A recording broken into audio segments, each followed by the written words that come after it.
Working with a licensed medical professional is not the only way to access psychedelic-assisted therapy. When people hear the assisted therapy part of this conversation, they often assume it has to be done in a medical setting. But in practice, this term is being used much more broadly. Of course, people are using licensed professionals when it comes to doing this work. The reality is that almost 95% of this work is actually being done outside of a medical setting. People are engaging in these experiences with trained professionals, underground guides, in a ceremonial context, and even with Indigenous leaders. Plus, some people are intentionally exploring with psychedelics and plant medicine on their own. So how do I know all this, you ask? Well, I'm Lyndon. I'm a psychedelic coach, and it's my job to stay on top of all of this so I can bring the information to you. I don't serve medicine. I don't even promote use. What I do is work to educate everybody on how to access this healing in a way that feels safe and grounded for you. So what links all of this exploration together isn't location and it's not legality. It's actually approaching this work with reverence, intentionality, support,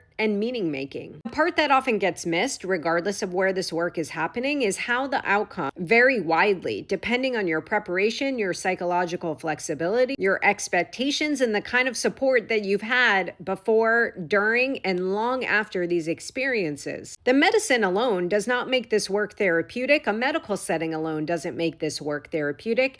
It all has to do with the whole container. And on all sides of this spectrum, sometimes that container is not complete. So if you want help figuring out what kind of support you actually need without shame, without judgment, and without hype, you've found your girl. I'd be honored to help move you through this process. You can use the link in my bio to book a coaching session with me, and we can dive deep on what will feel good to you, both physically, mentally, psychologically, and spiritually.